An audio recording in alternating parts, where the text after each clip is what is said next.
Student, hope all of you doing well and fit and fine. So हम पढ़ रहे हैं political party. This is class 10th chapter of political science. Today we will read the next topic of this chapter, need. What is the need? What is the need of the political party? Need, necessity. तो बहुत सारे, जैसे अभी हमने पढ़े कि बहुत सारे फंक्शंस होते हैं जो कि पॉलिटिकल पार्टीज़ करती हैं, तो उस फंक्शंस के आंसर में ही उसकी नीड है. We need political party.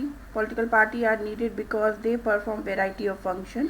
Modern democracies can not exist without political party. आज की modern democracy without political party exist ही नहीं करती है. So we can understand the necessity of political party. हम समझ सकते हैं कि पॉलिटिकल पार्टी की कितनी ज़रूरत है. Every candidate in the election will be independent. सभी कैंडिडेट, अगर पॉलिटिकल पार्टी नहीं होगी तो सभी कैंडिडेट क्या होंगे, इंडिपेंडेंट हो जाएंगे. So no one will be able to make any promise to the people about any major policy change. अगर सभी पर्सन अलग अलग ही लड़ेंगे तो कोई भी मेजर पॉलिसी चेंज का प्रॉमिस नहीं कर सकता एक individual. The government may be form but its utility will remain ever uncertain. Government बन जाएगी पर उसकी यूटिलिटी क्या हो जाएगी, अनसर्टेन रहेगी. नेक्स्ट है the government may be form. अगर गवर्नमेंट फॉर्म भी हो गई but its utility will remain uncertain. Elected representative will be accountable to their constituency for what they do in the locality. जो भी elected representative होते हैं वो अपने एरिया के लोगों के प्रति उत्तरदायी होते हैं. उन्हें पता होता है कि उन्हें उनके लिए वर्क करना है. But no one will be responsible for how the country will be run. कोई भी ये नहीं समझ पाएगा कि कंट्री को कैसे चलाना है. The non party based election to the panchayat occur in many state of India. पहले इस तरीके से नॉन पार्टी इलेक्शंस होते थे इंडिया में. पंचायत में बहुत सारे एरियाज़ में होते थे. How here the party do not contest formally, क्योंकि यहाँ पे पार्टीज़ नहीं बनाई जाती थी. It is generally notice that the village get split into more than one group. तो उससे क्या हुआ, जो विलेज है वो कई सारे ग्रुप्स में बट गए क्योंकि कोई पार्टी नहीं थी, किसी तरीके का कोई फंक्शंस नहीं था.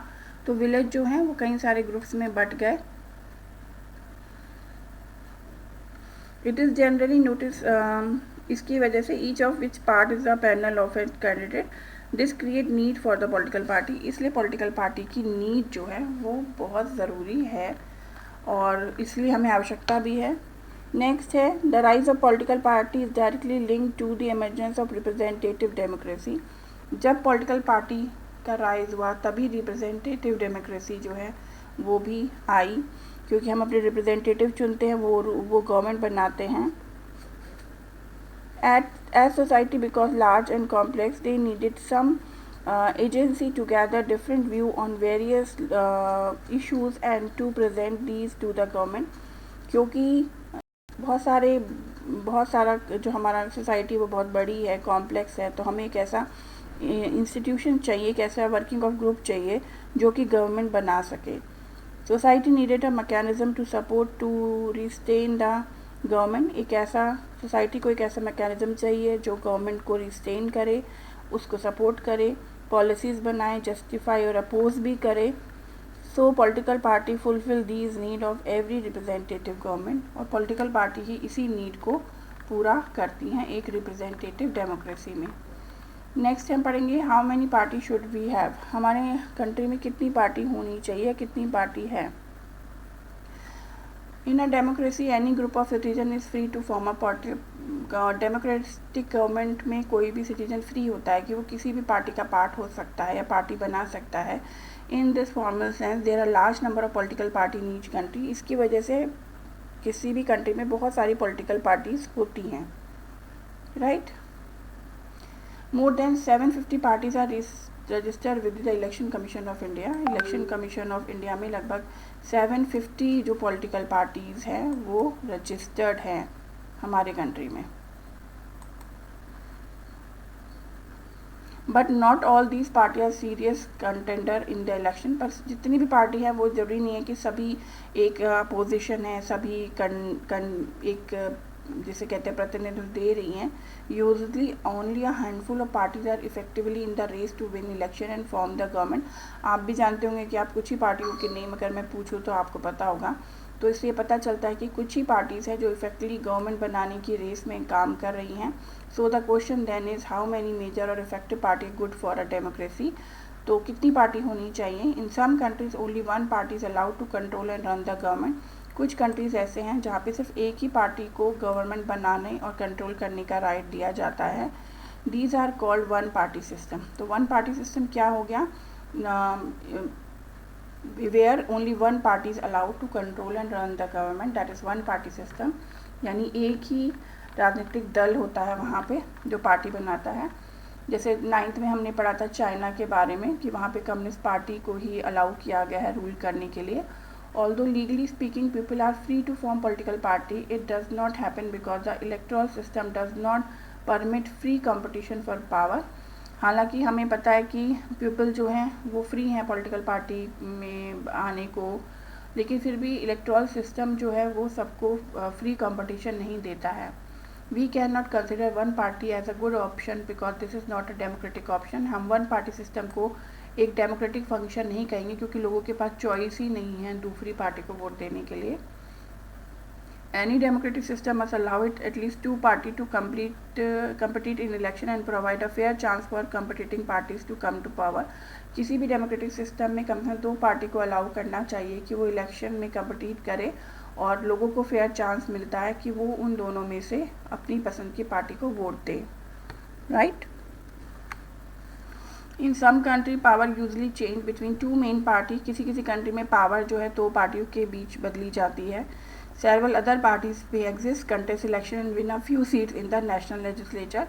बहुत सारी पार्टीज जो होती है वो एग्जिस्ट करती है उनमें और इस तरीके से कुछ वो पार्टीज बनाते हैं. But only the two main party have a serious change of winning majority of seat to form government.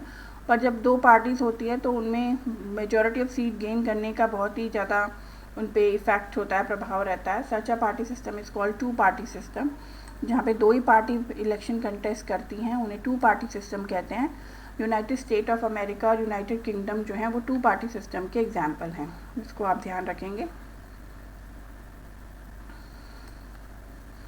If several parties compete for power and more than two parties have a reasonable chance of coming to power either on their own strength or in alliances with other, we called it a multi-party system. Third category होती है multi party system. First है one party system, second is two party system, third is multi party system. जब बहुत सारी parties compete करती हैं power में आने के लिए और वो उनको चांस भी मिलता है, रीजनेबल चांस होता है कि वो पावर में आए, अपनी शक्ति दिखाएं, अपना आपस में अलायंस भी हो सकते हैं यानी एकजुट भी हो सकते हैं. तो इस तरीके के सिस्टम को हम कहते हैं multi party system. Thus in India we have a multi party. जैसे आप देख रहे हैं इंडिया में किस तरीके का सिस्टम है, मल्टी पार्टी सिस्टम है इंडिया में, क्योंकि यहाँ पे बहुत सी पार्टियाँ हैं और सबको फ्री चांस है कि वो इलेक्शन में कम्पीट कर सकती हैं, इलेक्शन में पार्टिसिपेट कर सकती हैं. In this system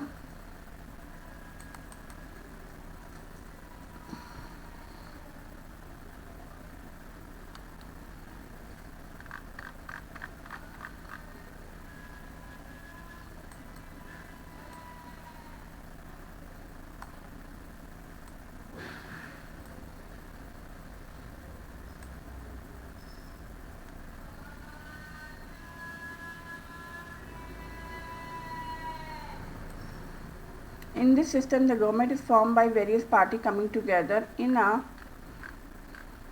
coalition. ऐसे सिस्टम में बहुत सारी गवर्नमेंट एक साथ, बहुत सारी पार्टी भी एक साथ मिलकर कोalition गवर्नमेंट बना सकती है. When several party in a multi-party system join hand for purpose of contesting election and winning power, it is called an alliance or front. एक वर्ड हमने अभी पढ़ा अलायंस और फ्रंट. अलायंस और फ्रंट का मतलब है कि जब बहुत सारी पार्टी मल्टी पार्टी सिस्टम आपस में मिलकर इलेक्शन कंटेस्ट करें, इलेक्शन में खड़े होने के लिए आपस में मिल जाएं और पावर को जीत जाएं, तो ये कहलाता है अलायंसेस और फ्रंट. जैसे कि इंडिया में 2004 में पार्लियामेंट्री इलेक्शन में नेशनल डेमोक्रेटिक अलायंस और यूनाइटेड प्रोग्रेसिव अलायंस और लेफ्ट फ्रंट मिले थे. The multi party system often appear very messy and lead to political instability. हालांकि ये जो सिस्टम होता है मल्टी पार्टी सिस्टम बहुत ही ज़्यादा मेसी और इनस्टेबल होता है. At the same time, the system allow a variety of interests and option to enjoy political representative. और दूसरी तरफ ये लोगों को बहुत सारा इंटरेस्ट और बहुत सारा ऑप्शन देता है पॉलिटिकल रिप्रेजेंटेटिव को चुनने के लिए. तो कौन सा बेटर है ये आप खुद सोच सकते हैं. Perhaps the best answer is to the very common question is that it is not very good question. Party system is not something any country can choose. Party system जो है वो कोई भी कंट्री चूज़ कर सकता है. It evolve over a long time depending on the nature of society, it social and regional division. हर एक कंट्री के अपना टाइम है कि उसका पास कैसे था, उसकी नेचर कैसी है, उसकी सोसाइटी कैसी है, उसमें रीजनल और सोशल लोगों का डिवीज़न किस तरीके से है, उस हिसाब से वहाँ पे पार्टी सिस्टम चुना जाना चाहिए. This can not be change very quickly. बहुत जल्दी हम नहीं बदल सकते कि आज हम मल्टी पार्टी सिस्टम है, कल हम वन पार्टी सिस्टम हो जाए. It is impossible. Each country develop a party system that is condition by its special circumstances. For example, if India has evolved in multi-party system, it is because the social and geographical diversity in such a large country is not easily absorbed by 2 or even 3 parties. जैसे कि India है वहाँ बहुत बड़ा, वहाँ पे multi party system है क्योंकि हमारे सोशल और जोग्राफिकल डिवीज़न भी डिफरेंट है, तो एक या दो पार्टी हमारे कंट्री में एब्जॉर्ब नहीं कर सकती. सो इंडिया के लिए मल्टी पार्टी सिस्टम के अलावा कोई दूसरा आइडियल सिस्टम नहीं है.